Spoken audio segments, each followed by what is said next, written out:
जी बिल्कुल नहीं। नागपुर में जो कुछ हुआ वो मानवता को तार तार किया। आप मुझे बताइए क्यों नागपुर के उन लोगों ने दंगा किया? भैया आपके खिलाफ क्या हो रहा था? मुझे बताइए। देश के अंदर धर्मवीर, हिंदू धर्म रक्षक, स्वराज्य रक्षक छत्रपति संभाजी महाराज की जिन्होंने क्रूर हत्या की, ऐसे औरंगजेब, क्रूर औरंगजेब के कब्र के खिलाफ अगर कोई आंदोलन कर रहा है, कोई आवाज उठा रहा है, तो आप औरंगजेब के साथ खड़े हो जाएंगे? आप उस क्रूर आताताई के साथ खड़े हो जाएंगे?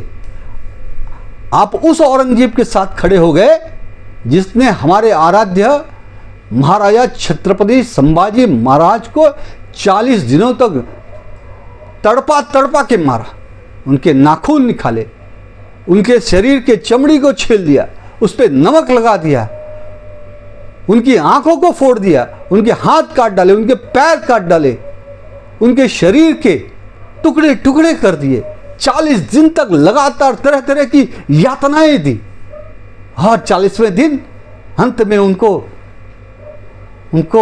उनकी निर्ममता से, क्रूरता से हत्या।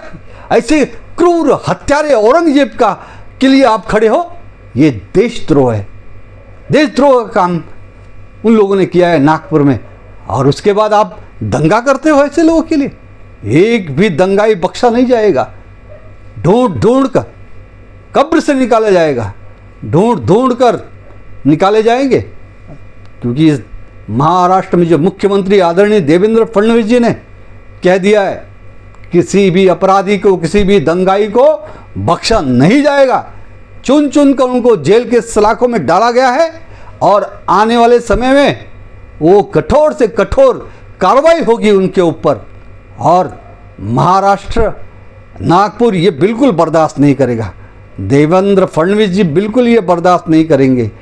देवेंद्र फडणवीस जी एक फौलादी मुख्यमंत्री हैं, महाराष्ट्र के गृह मंत्री हैं, और उनका बुलडोजर चलेगा नागपुर के दंगाइयों पर, बख्शा नहीं जाएगा किसी को। बताइए क्या हो रहा है देश में? नागपुर ऐसी भूमि जहां संघ का मुख्यालय है, डॉक्टर बाबा साहब अंबेडकर की चैत्य भूमि है, एक पुरोगामी विचारधारा, एक सुसंस्कृत शहर, आज वहां पे दंगा होता है। और दंगा भी कैसे होता है? जानबूझकर उन मुसलमान दंगाइयों ने चुन चुन कर हिंदुओं के घरों को चुना। जिन गाड़ियों पर भगवान की मूर्तियां रखी हुई थी, उस गाड़ियों को फोड़ा तोड़ा।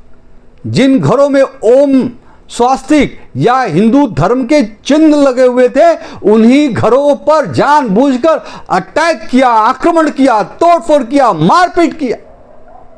और हद तो तब हो गई कि इस दंगा को कंट्रोल करने के लिए जो पुलिस प्रशासन वहां पर गई, उस पुलिस प्रशासन पर हमला किया आपने। डीसीपी जैसे उच्च रैंक के अधिकारी पर कुल्हाड़ी से हमला किया आपने। और बर्बरता देखिए इनकी। जो महिला पुलिस थी, उन महिला हमारी बहनें जो आपकी सुरक्षा के लिए गई थी, आपकी रक्षा के लिए गई थी, दंगे को कंट्रोल करने के लिए गई थी, उन मां बहनों पर आप अत्याचार कर रहे थे, झुंड के झुंड। ये तालिबानी विचारधारा है, ये आतंकवादी विचारधारा है, ये औरंगजेबी विचारधारा है। और औरंगजेब के लिए डूब मरो चुल्लो भर पानी में। अब इस देश में औरंगजेब नहीं चलेगा। वहां आप नारे लगा रहे थे, औरंगजेब आलमगीर जिंदाबाद। पूरे देश ने देखा है, पूरे दुनिया ने देखा है। अब इस देश में औरंगजेब जिंदाबाद नहीं चलेगा। इस देश में अकबर महान नहीं चलेगा। इस देश में मुगल महान नहीं चलेगा। इस देश में सिर्फ छत्रपति शिवाजी महाराज महान चलेगा, छत्रपति संभाजी महाराज महान चलेगा, श्री महाराणा प्रताप महान चलेगा, सभी देशभक्त क्रांतिकारी महान चलेंगे, ना कि विदेशी आक्रांता, बर्बर, क्रूर छत्रपति संभाजी महाराज के हत्यारे औरंगजेब का मयोमंडल इस देश में अब नहीं चलेगा।